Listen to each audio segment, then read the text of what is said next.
The courtroom was colder than I expected, not because of the air vents, because of her.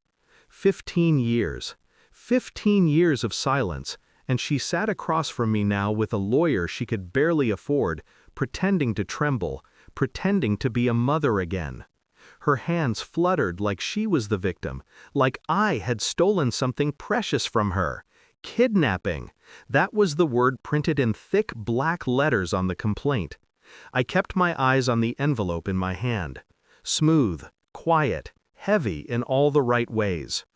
The judge adjusted his glasses, studying her, then me, then the boys, my boys, sitting behind me, jaws clenched, their legs bouncing in unison like they were ready to sprint if I asked them to. She didn't even look at them, not once, just stared at me like I was the problem, like I had ruined her life. The judge cleared his throat. "Sir, you indicated earlier that you wished to submit additional evidence." I stood. My chair didn't make a sound. I set the envelope down in front of him. His eyes flickered. He touched the seal like it might bite. "Do they know what's inside?" he asked, glancing at the boys behind me. A beat. "No," I said, "not yet." And for the first time since she walked out 15 years ago, I felt something steady settle inside me. Not anger, not grief, just clarity. The day she vanished was ordinary, too ordinary. She kissed my cheek, said she was running to see a friend, asked if I could watch the boys for 2 hours. Her voice was sweet, controlled, like she had rehearsed it. She left them with nothing but their backpacks, one of them missing a zipper, another held together with tape. They stood in the doorway like they were waiting for permission to breathe. 2 hours passed, 4, 8. At midnight, one of them asked if he should sleep in his shoes in case she comes. She didn't call, she didn't text. I remember staring at the cheap apartment clock, the kind that ticks louder once you realize you're alone. I kept telling myself there had to be a reason. A flat tire, a missed call.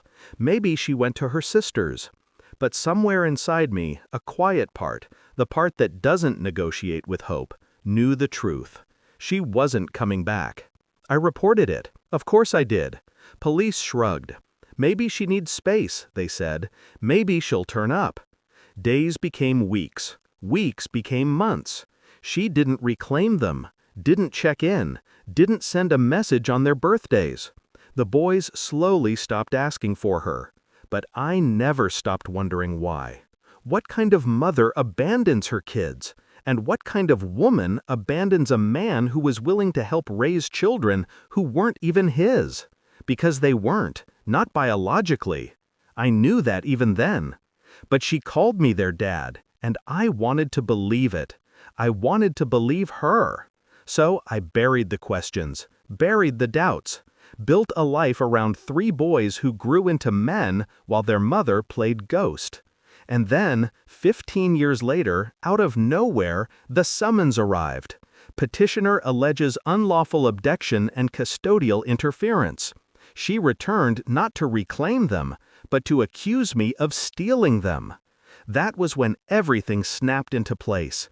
She hadn't come for them. She'd come for something else. And I knew exactly what. I quietly began investigating the life she'd lived in the shadows of our years apart. Phone records, bank statements, state-to-state employment histories. I didn't confront her, never reached out, never warned the boys. I just watched the truth sharpen itself. A trail of short-term jobs, 4 addresses in 3 years, a bankruptcy, a boyfriend with a record, a custody dispute with another man, one who wasn't connected to me or the boys at all. Then I found it. An old email chain, one she hadn't known she'd left linked to an old family iCloud I was still paying for. She'd forgotten her digital footprints the way she forgot her children. One message stood out. A man's name. Attached to it, a date. A date only 2 weeks before she walked out of my apartment. The subject line read, "He doesn't know they're not his." A chill ran through me. I didn't explode, didn't shout, didn't break anything.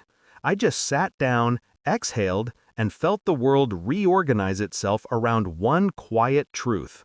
I had built my life on a lie she crafted long before she left. I ordered DNA tests. Not because I questioned the boys' worth, no, their value had already carved itself into my life, but because I needed evidence. Cold, clear, unarguable. The envelopes arrived 2 weeks later. 3 separate results. All 3 boys, 0% biological relation to me. Not surprising. But then the other file, the one that mattered, arrived in a neat PDF from an investigator I'd hired. A file that revealed the name of their biological father, a name I recognized. The same name from the email chain, and the man she had been living with when she filed the kidnapping lawsuit. Not for the boys, not for custody, for money. She wanted child support, retroactive, 15 years worth, all pinned on me. Unless I handed the judge the envelope I had prepared. Not the DNA tests, not the financial trail, not the abandonment timeline. No, I had something better, something she didn't know I had, something she would never recover from. The judge broke the seal, took out the photos first. His eyes narrowed. Then the signed statements. Then the seized messages. He read slowly. He wasn't just absorbing facts, he was absorbing betrayal. Her betrayal. Her voice cracked. "Your Honor, he's lying!" He held up a hand. "Mrs. Hale," he said, "are you aware your current partner admitted in writing that he is the biological father of all 3 children?" Her face drained. He handed her a page. She didn't reach for it. She couldn't. The courtroom felt like it was holding its breath. Even the boys sat frozen behind me. "Do you deny," the judge continued, "that you left these children in this man's care while you fled the state with their father?" Her mouth opened, closed. I watched her crumble without moving an inch. The judge stacked the papers again, slower this time. "This," he said, tapping the envelope, "changes everything."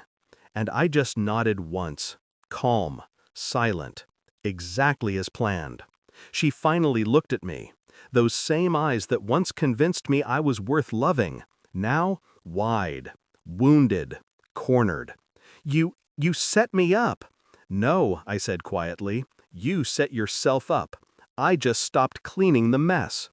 Her lawyer whispered frantically, but she couldn't hear him through the panic. The judge cleared his throat. "Case dismissed. And Mrs. Hale, you should prepare for the state's response. This constitutes fraud, perjury, and intentional abandonment." She swallowed something jagged. "Please, don't let this happen." I turned fully toward her for the first time. "You walked away," I said, "and now you're just walking into what you built." Her breath hitched. The bailiff escorted her out when her legs gave out. I didn't look away, not until the door shut behind her. The boys followed me out of the courtroom. They didn't speak, didn't ask, didn't need to. Outside, sunlight hit us like a verdict of its own. One of them finally whispered, "Dad, what was in the envelope?" I didn't answer immediately. I just exhaled, feeling the last 15 years loosen their grip on my spine. "Everything she hoped I'd never find," I said. They nodded. Quiet, understanding more than I said. We walked to the car together, not as a broken family, but as something forged in fire she never stayed long enough to feel. And as I opened the door, I realized something simple, steady, final. I wasn't angry anymore. I was free. Some doors don't need slamming. Some people close themselves.